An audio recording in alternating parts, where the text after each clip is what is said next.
убивают наших солдат. евгений пригожин раҳбари ширкати низомии вагнер дигарбора ва ин бор дар рӯзи иди ғалаба ба раҳбарони русия таҳдид кард ки мавқеаш дар бахмутро тарк мекунад. ӯ дар наворе вазорати дифоъро барои ваъдахилофӣ танқид кард. дирӯз як қарори ҳарбӣ ба дастамон расид. дар он дақиқ гуфта мешавад ки тарк кардани мавқеъ дар ҷанг хиёнат ба ватан аст. ин муроҷиат бевосита ба мо тааллуқ дорад. агар муҳимоти ҷангӣ набошад мо мавқеъро тарк мекунем ва саволе ба миён меояд ки дар ниҳоят кӣ ба ватан хиёнат мекунад? зоҳиран ҳамон касе ки ба ин фармон имзо кардааст. қаблан пригожин дар як навор вазири дифоъи русияро дашном дод ва ба он гунаҳкор кард ки ба вагнериҳо муҳимоти ҷангӣ намедиҳад.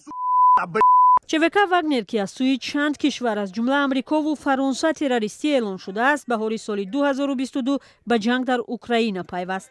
ҷангҷӯёни ин ширкат собиқ зиндонiyonанд ки таҷрибаи зарурии ҳарбӣ надоранд ва дар ҷабҳа ба қавле баба раҳои қурбонӣ табдил меёбанд. ман намояндаи ширкати низомии ЧВК вагнер ҳастам. ман иҷоза дорам ки дилхоҳ зиндонӣ аз дилхоҳ маҳбасро новобаста ба ин ки бо кадом модда ва чанд сол зиндонӣ шудааст барои ҳамкорӣ бигирам, албатта бо хоҳиши шумо. бино ба омори ҳукумати амрико аз оғози ҷанг беш аз 30,000 зархариди вагнер кушта ва захмӣ шуданд. созмони рус Идяшая гуфт аз 50,000 маҳбусе ки ин ширкат ба ҷанги Украина бурда буд, ҳамагӣ 10,000 нафар боқӣ мондааст. раҳбари вагнер евгений пригожин аз афроди наздик ба Владимир Путин ҳоло як чеҳраи маъруф дар Русия аст. ӯ ошкор раҳбарони ин кишварро танқид мекунад ва онҳоеро ки аз ҷанг фирор ё таслим мешаванд ба қатл маҳкум мекунад. ман евгений анатольевич ба майдони ҷанг рафтам то ба тарафи Украина гузараму зидди Русия биҷангам. дар Киев аз сарам як зарба хӯрдам. вақте ба ҳуш омадам, дидам ки дар ин таҳхонаам. ба ман гуфтанд ки маро инҷо ҷазо медиҳанд. вагнер ҳоло муваззаф шудааст ки хоҳишмандон аз миёни шаҳрвандони оддиро ба ҷанг ҷалб кунад. масъулини ин ширкат бо насби овезавуд эълонҳои тарғиботӣ дар ҳама ҷо, хиёбону донишгоҳ ва ҳатто дар назди беморхонаҳои ҳарбӣ ба ҷалби довталабон ба ҷанг шурӯъ карданд. хабарнигорони лоиҳаи таҳқиқотии системаи радиои озодӣ ба рақамҳои вагнер тамос гирифтаву хостанд дақиқ кунанд ки барои бурдан ба ҷанг киҳо интихоб мешаванд. алло, здрасте. У вас там на войну набирают? салом, шумо барои ҷанг одам ҷамъ мекунед?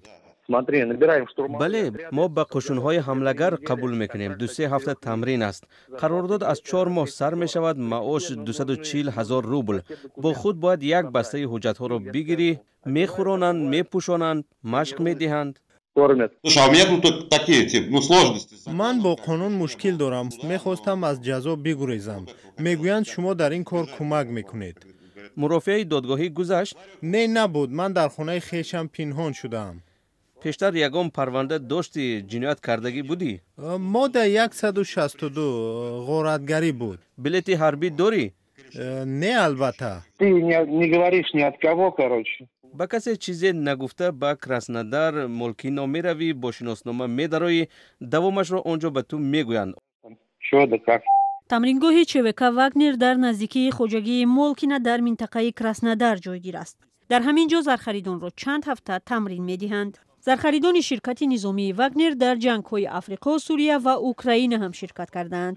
онҳоро дар даҳҳо ҷинояти ҷангӣ муттаҳам мекунанд. вагнер зиндониёнро бо пешниҳоди авф ва озод кардан аз ҷавобгарӣ ба ҷанг мебарад. дар ин миён шумори зиндониён аз Осиёи марказӣ ва Тоҷикистон ҳам кам нестанд ки бо умеди озодӣ аз маҳбас ба майдони ҷанг рафтаву ҷасади сардашонро ба хонаводаҳояшон овардаанд. то имрӯз хабари марги беш аз 20 маҳбуси тоҷик дар ҷанги Украина расонаӣ шуд.